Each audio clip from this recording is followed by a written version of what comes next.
What's up, everybody? You ready for some rock and roll? I hope so. All right. Now, I'll say this year in history, I probably haven't done enough of covering like pop culture, fun type stuff. Now, part of that reason is we did do a little bit of it and dabbled in jazz just a little bit during our 1920s unit. But I'll say I gloss over or brush past a lot of like the pop culture type parts of history because a lot of it's kind of dry, at least to I think modern students.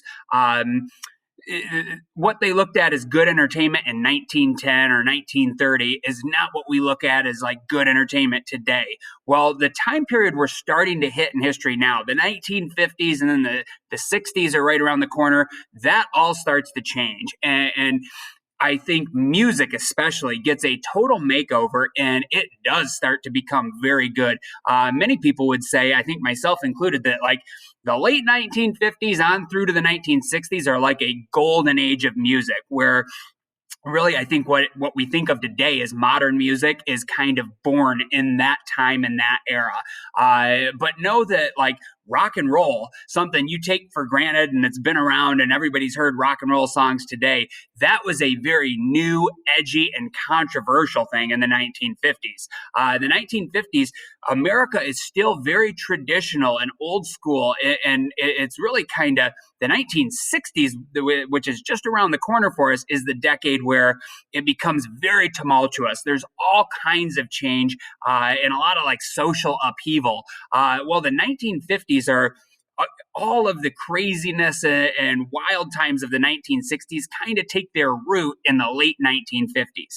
But by and large, the 1950s are still a very wholesome, traditional, old school period of American history. All right. So today we're getting into some rock and roll, and then I also have some awesome music videos to share with you, which I think I'm not just sharing these ones because it's something that ties into a history lesson. I am doing it for that reason, but also because I think the songs I picked today are pretty darn good songs, and I hope you really enjoy them.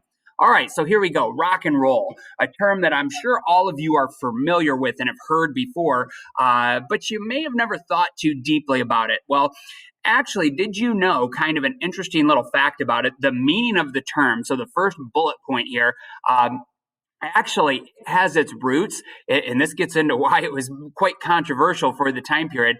The term originally was slang in the black community for having sex, for sexual intercourse. All right. So rock and roll kind of get where they're going with that.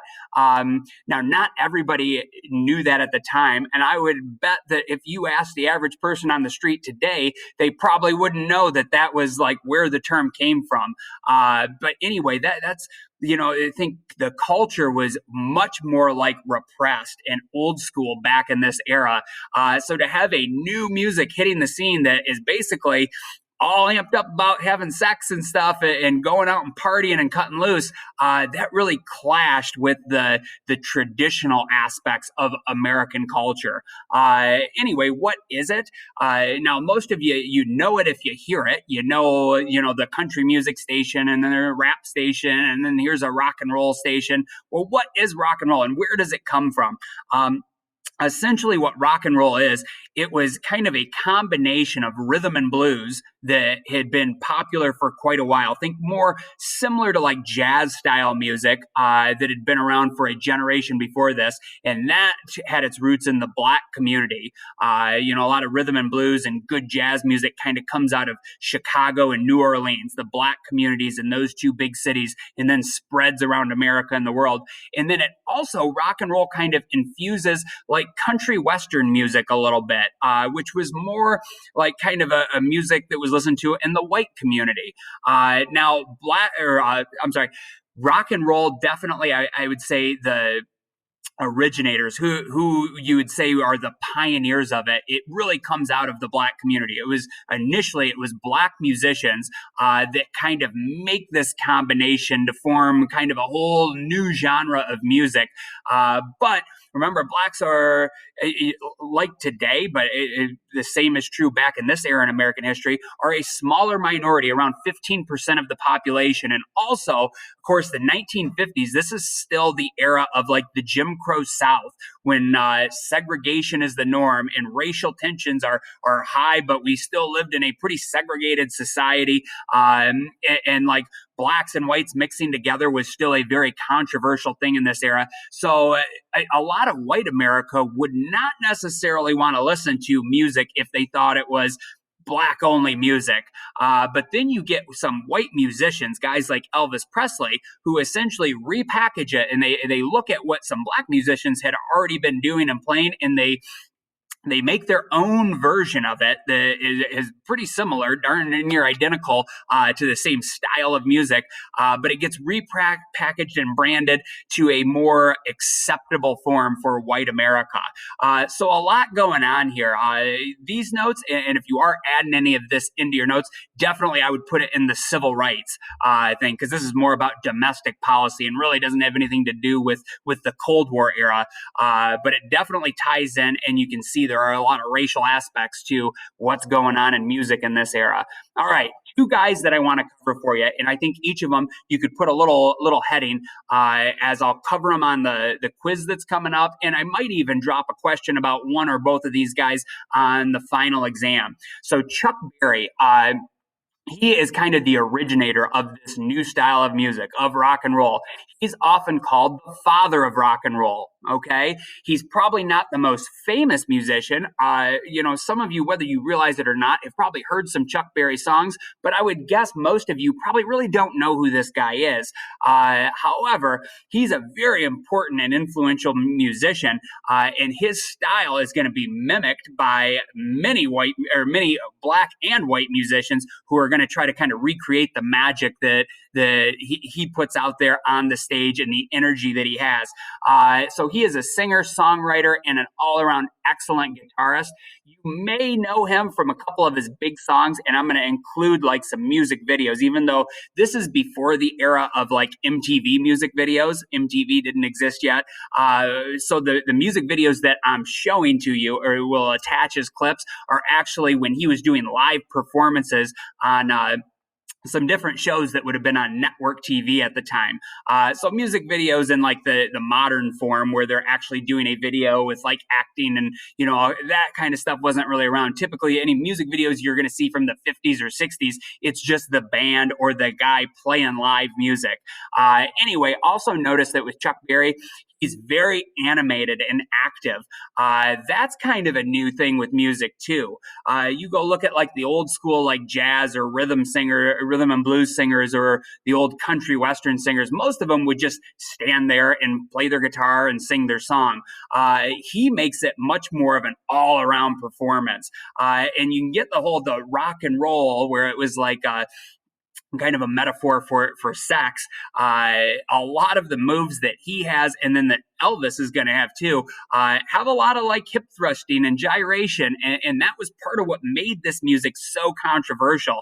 That very traditional American families that have their first TV set in their house, and they're watching some like NBC or CBS like network television show, and then you get some musician up there who is going wild and thrusting his hips and all over the stage. A lot of people felt like, oh man, this is going to corrupt the whole generation, that this is the devil's music.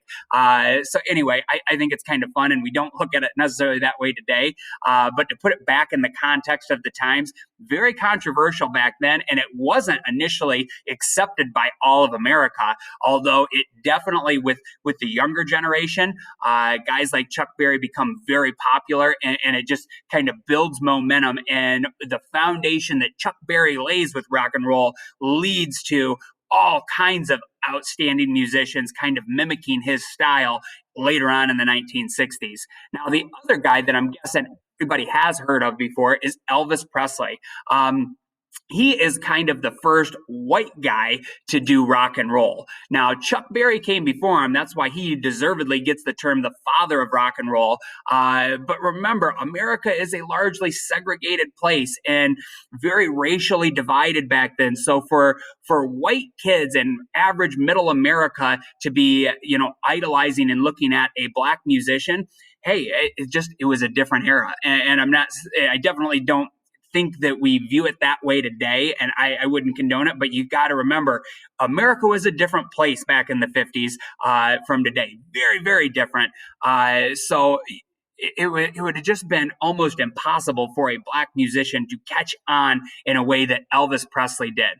Elvis Presley essentially takes the same music Chuck Berry's doing. Now, he didn't plagiarize him or specifically copy any of his songs, but he totally copies his style. The way he's animated up on the stage, the way he's thrusting his hips and dancing all around, just the way he plays guitar and sings, very, very similar to how Chuck Berry was doing it, but it gets rebranded and made more acceptable to white America. And even though a lot of people back in this era would have said, Elvis Presley's playing the devil's music too, it just, I get with the racial overtones of what's going on, this made it a little bit more kind of mainstream and acceptable. So Elvis Presley, he would go down and his big nickname is the King of Rock and Roll, or a lot of people shorten it up and they just call him the King. I would say he is one of the most famous, if not the most famous musician of all time, and for sure in American history. We also eventually I'll try to get into and cover Michael Jackson, who is the king of pop. And if, this is a subjective thing, but if I had to pick two musicians that not necessarily are the best musicians ever, but are just the most two iconic, well-known ones, I think Elvis Presley and Michael Jackson probably are the top two, at least for America, in terms of just name recognition and how they impacted pop culture and the country at large. In addition to all that, it's hard. I don't think there is anybody out there today that has the level of status and celebrity that Elvis Presley did back in the late 1950s and early 1960s. Today you have so many more varieties, and we're bombarded by media, and there's so many different genres of music. I don't think it's even possible today for somebody to gain the mega superstar status that a guy like Elvis Presley did back in the 50s and 60s. But he was the man. He had caught on, and just his style of music caught fire. And really, I think kind of collectively, he and then, of course, Chuck Berry, who really influenced Elvis, those two guys are in a lot of ways responsible for making all of this rock and roll style music mainstream and popular with average Americans. So they definitely impact pop culture and just American culture in general in a very big way. And he is just, like I said, it's hard to kind of put it in words. I don't even know that I totally understand it myself, but he was just like a mega celebrity or superstar. Kids across the country, young adults really kind of idolize this guy, and he actually transcends across mediums and becomes a big movie star too. And actually, I think he was a better musician than he was an actor, but he had a lot of big hit movies too. And in most of the movies, at some point, he's picking up a guitar and singing. So after you wrap up this one and jot some of this stuff down into your notes, I'd recommend that you go check out the music videos I attached to this. And then I also have a follow-up Q&A question that I want you to answer today that ties into this whole post. So I hope you enjoy the music videos. Kick back, relax, and enjoy them.